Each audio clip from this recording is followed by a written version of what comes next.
آزاد کشمیر کی مخدوش صورتحال وزیر اعظم شہباز شریف نے آج اعلیٰ سطح کا اجلاس طلب کر لیا۔ وزیر اعظم آزاد کشمیر سمیت متعلقہ اسٹیک ہولڈرز بھی شرکت کریں گے۔ اجلاس میں آزاد کشمیر کے معاملے پر بریفنگ دی جائے گی۔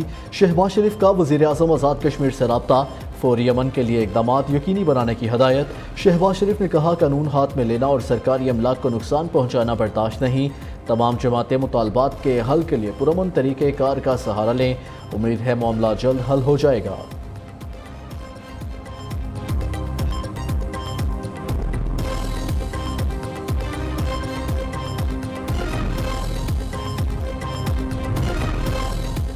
کشمیری عوام کے مطالبات قانون کے مطابق پورے کیے جائیں۔ لوگ ذمہ داری سے کام لیں تاکہ دشمن عناصر حالات کا فائدہ نہ اٹھا سکے۔ صدر آصف زرداری کی ہدایت۔ تمام اسٹیک ہولڈرز کو تحمل کا مظاہرہ کرنے کا مشورہ۔ موجودہ صورتحال کا حل نکالنے کے لیے وزیر اعظم شہباز شریف سے بات کرنے کا عندیہ بھی دیا۔ صدر مملکت کی زیر صدارت اہم اجلاس میں آزاد کشمیر کی موجودہ صورتحال پر غور۔ پیپلز پارٹی آزاد کشمیر کی پارلیمانی پارٹی کے تمام ارکان کی شرکت۔ وزیر اعظم آزاد کشمیر کے خلاف شکایات کے انبار لگا دیے۔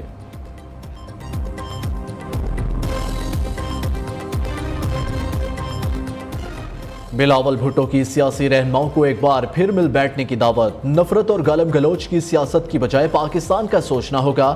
سیاستدان ایک دوسرے سے ہاتھ نہیں ملائیں گے تو مسائل حل نہیں ہوں گے۔ نظام درست کرنے کے لیے نفرت کی سیاست کا خاتمہ کرنا ہوگا۔ صدر آصف زرداری نے حلف اٹھا کر مفاہمت کا پیغام دیا۔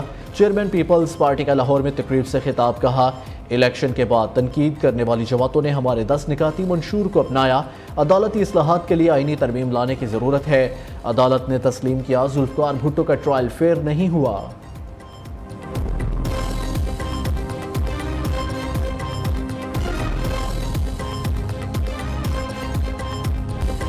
آئندہ قرض پروگرام کے لیے آئی ایم ایف اور پاکستانی حکام کے مذاکرات کا آج سے آغاز۔ رواں مالی سال کے ٹیکس ہدف تاجر دو اسکیم میں ناکامی کیوں ہوئی؟ آئی ایم ایف نے ایف بی آر سے 6 اہم امور پر بریفنگ مانگ لی۔ آئندہ بجٹ میں سیلز اور انکم ٹیکس کی رعایتیں ختم کرنے کی تجویز۔ کمرشل امپورٹرز پر ود ہولڈنگ ٹیکس لگانے پر غور۔ پرانی درآمدی گاڑیاں ٹریکٹر پر بھی ٹیکس بڑھایا جائے گا۔ کیڑے مار ادویات پر ٹیکس چھوٹ ختم کیے جانے کا امکان۔ گندم درآمد کی حوصلہ شکنی کے لیے اضافی ٹیکس ڈیوٹی لگانے کی تجویز بھی آ گئی۔ کمرشل امپورٹرز پر 1% ٹیکس لگانے سے 25 ارب روپے ریونیو متوقع ہے۔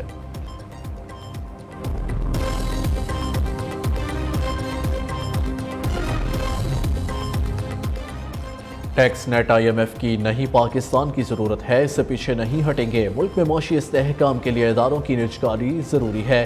مشکل صورتحال سے نکلنا ہے تو پرائیویٹ سیکٹر کو لیڈ کرنا ہوگا۔ حکومت کا کام پالیسی بنانا، کام نجی سیکٹرز نے کرنا ہے۔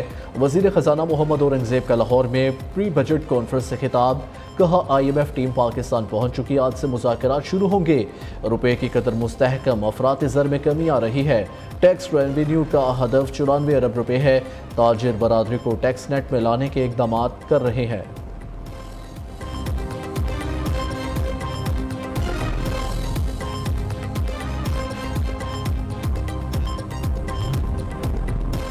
آئی ایم ایف نے پاکستان میں انتخابات کے باوجود سیاسی بے یقینی کی نشاندہی کر دی۔ پیچیدہ سیاسی صورتحال، مہنگائی اور سماجی تناؤ پالیسی اصلاحات کے نفاذ کو متاثر کر سکتا ہے۔ رپورٹ کے مطابق معاشی پالیسیوں کے عدم نفاذ، کم بیرونی فائنانسنگ کے باعث قرضوں اور ایکسچینج ریٹ پر دباؤ کا خدشہ ہے۔ بیرونی فائنانسنگ میں تاخیر کی صورت میں بینکوں پر حکومت کو قرض دینے کے لیے دباؤ مزید بڑھے گا۔ نئی حکومت نے اسٹینڈ بائی ارینجمنٹ کی پالیسیاں جاری رکھنے کے عزم ظاہر کیے ہیں۔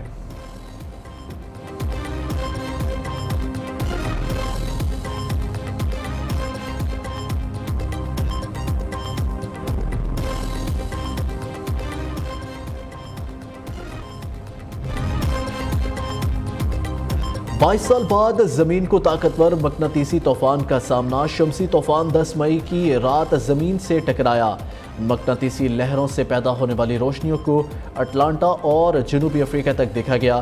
اگلے 48 تا 72 گھنٹوں تک اثر انداز رہے گا۔ پاکستان کے خلائی تحقیقاتی ادارے سپارکو کا کہنا ہے اس کی وجہ سورج سے اضافی اخراج ہے جو شعاعوں اور مواد پر مشتمل ہے۔ اس طوفان کے اثرات سیٹلائٹ اور مواصلات پر ہوتے ہیں۔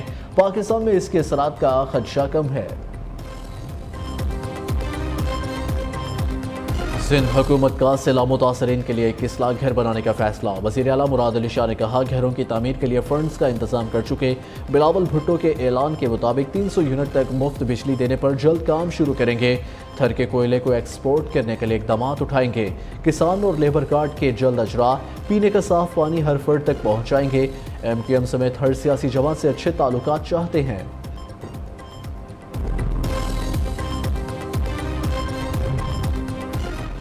نہری پانی کی چوری منظور نہیں، سدباب کے لیے اقدامات کیے جائیں گے۔ وزیر اعلیٰ پنجاب مریم نواز کا حکم، کہتی ہیں آئندہ 5 سال میں کھالوں کو پختہ کر دیا جائے گا۔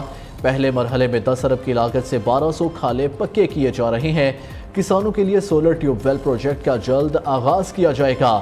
مریم نواز سے وزیر ایریگیشن پنجاب کاظم پیرزادہ کی ملاقات۔ گندم خریداری پر پنجاب حکومت اور کسانوں میں ڈیڈ لاک برقرار۔ کسان اتحاد پاکستان کا کل سے کراچی میں مارچ کا اعلان۔ خالد حسین باٹ کہتے ہیں کسان مارچ 15 مئی کو پنجاب میں داخل ہوگا۔ وزیر اعلیٰ پنجاب کے آفس کے باہر احتجاج کریں گے۔ پاکستان مرکزی مسلم لیگ نے کسانوں سے یکجہتی کے لیے لاہور پریس کلب کے باہر دھرنا دیا۔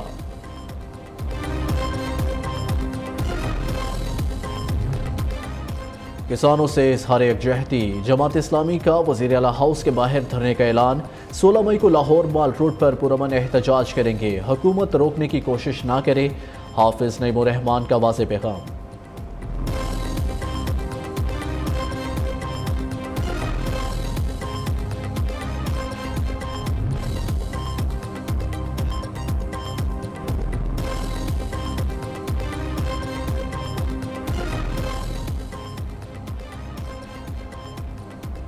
کراچی ڈیفنس خیابان بخاری میں بنگلے سے 9 عمر لڑکی کی پھندہ لگی لاش برآمد ہوئی ہے۔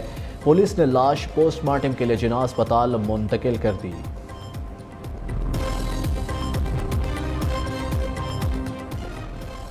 خیبر پختونخوا کے علاقے جمرود میں نامعلوم افراد کی گاڑی پر فائرنگ، ایک پولیس اہلکار شہید، 2 زخمی، ملزمان فرار، پولیس نے تحقیقات شروع کر دی۔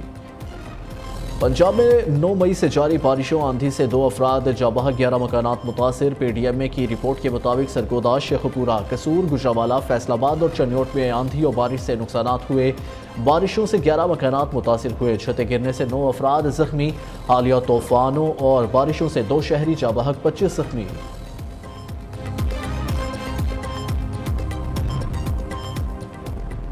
ملک کے بیشتر علاقوں میں آج موسم گرم اور خشک، جنوبی علاقوں میں شدید گرم رہے گا، تاہم گلگت بلتستان، کشمیر اور ملحقہ پہاڑی علاقوں میں تیز ہوا اور گرج چمک کے ساتھ بارش کا امکان۔